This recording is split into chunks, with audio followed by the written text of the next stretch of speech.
1980 was supposed to be just another year for 19-year-old Robert Shafran. College, new beginnings, fresh start. But as he walked onto Sullivan County Community College campus in New York, something bizarre was happening.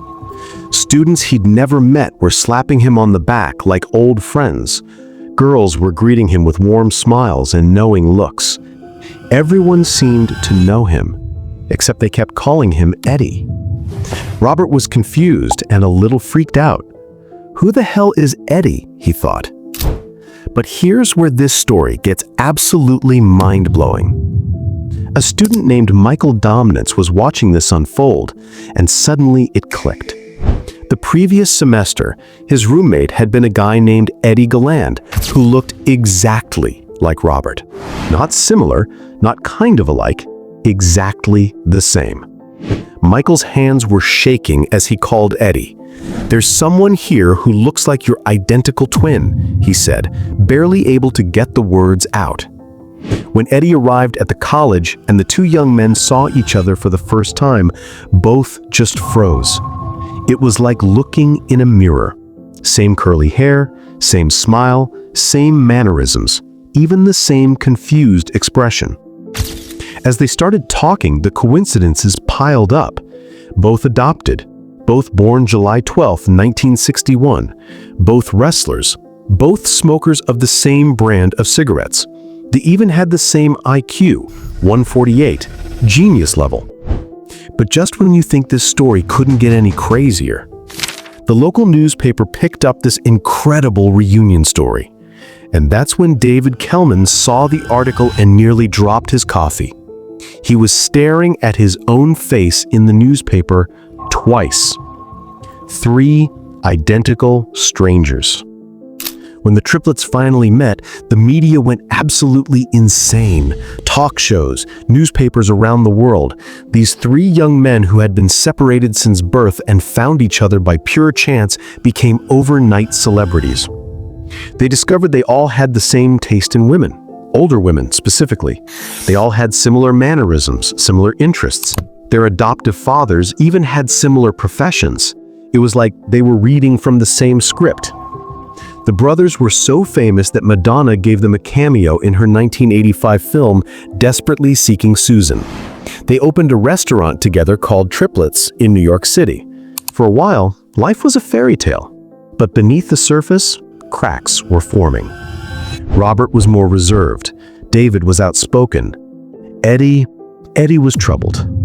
The sudden fame was overwhelming. Everyone wanted the triplets together, but rarely saw them as individuals.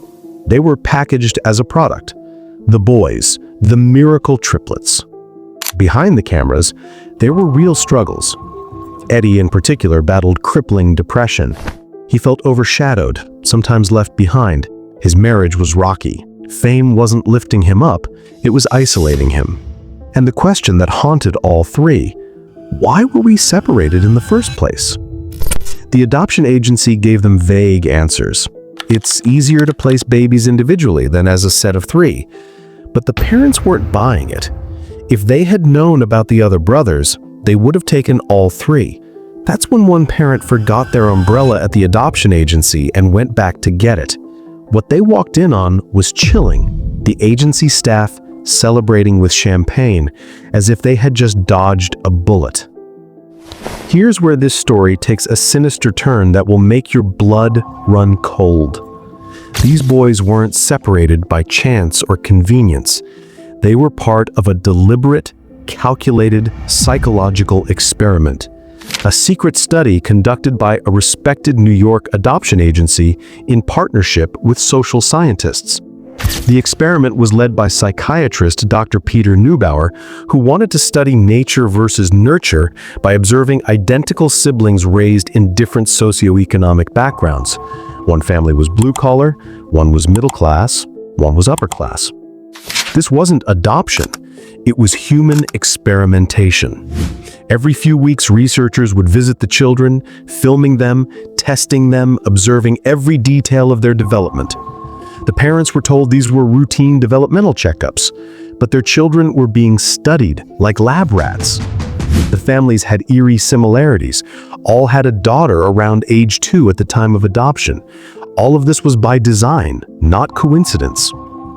All 3 boys remember these strange visits, being asked odd questions, playing with specific toys while men with cameras watched and took notes.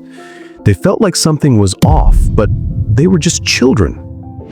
David's adoptive mother, Claire, noticed something was different about her son from an early age. She said, "I remember him waking up and saying, 'I have a brother.' We would all talk about his imaginary brother." Only later did they realize it wasn't imaginary after all. All 3 boys exhibited symptoms of separation anxiety during infancy. Their bodies and minds knew something was missing, even if they couldn't understand what. And here's where the most disturbing part. The triplets weren't the only ones. There were at least 4 other sets of twins and triplets separated as part of this experiment, possibly dozens. Many still don't know they have siblings out there. When the truth came out, the adoptive parents were enraged. They felt betrayed, manipulated, used. Their children's entire childhoods had been orchestrated by scientists. But here's the real kicker. The study was never even published. Decades of pain, dozens of families torn apart, children separated from their siblings, all for research that never saw the light of day. In 1995, the unthinkable happened. Eddie Galland, struggling with mental health issues and the weight of learning the truth about his past, took his own life at just 33. He wasn't the only one. At least 3 other victims of this experiment also committed suicide. After Eddie's death, journalists and the surviving brothers demanded access to the research files. They're stored at Yale University, but here's the twist that will make you sick. They're sealed until 2065. By then, all the victims will be dead. The truth will remain buried for generations. Robert and David tried to access their own files. They were given only partial documents, page after page of black ink, heavily redacted. Imagine living your life knowing your childhood was designed by scientists and being denied the full story of your own existence. Dr. Nancy Siegel, who wrote about this case, met with Dr. Neubauer before he died. She said, "What struck me most was he showed absolutely no remorse for what he'd done. He still felt he'd done the right thing." The most chilling parallel? Dr. Neubauer's study has been compared to Nazi twin experiments. And Neubauer himself was a Jewish man who escaped Austria under Nazi rule, only to come to America and continue unethical experiments on twins. The adoption agency has never issued an apology. The surviving brothers, now in their 60s, are still fighting for justice, recognition, and compensation for what was done to them. They refer to us as participants, Robert said. We weren't participants. We were victims. This isn't just about 3 brothers who found each other and lost one to tragedy. This is about science crossing a moral line that should never be crossed. It's about powerful institutions betraying the very people they were supposed to protect. After decades of trauma, after manipulating children and families, after sealing records for nearly a century, the study produced no groundbreaking discoveries, no revolutionary insights, just broken lives and a silence that continues to this day. The story of Robert, David, and Eddie forces us to confront uncomfortable questions. How far should science go? Where is the line between curiosity and cruelty? And if powerful institutions can manipulate lives in secret, what else don't we know? The next time you hear about research, progress, or innovation, ask yourself who benefits, who suffers, and at what cost. Because for the Galland, Kelman, and Shafran families, the cost was everything. And the truth is still locked away, waiting for a generation that will never know the victims to finally learn what really happened. Some secrets are worth keeping. This isn't one of them. Thank you for watching. Like, share, and subscribe for more future updates.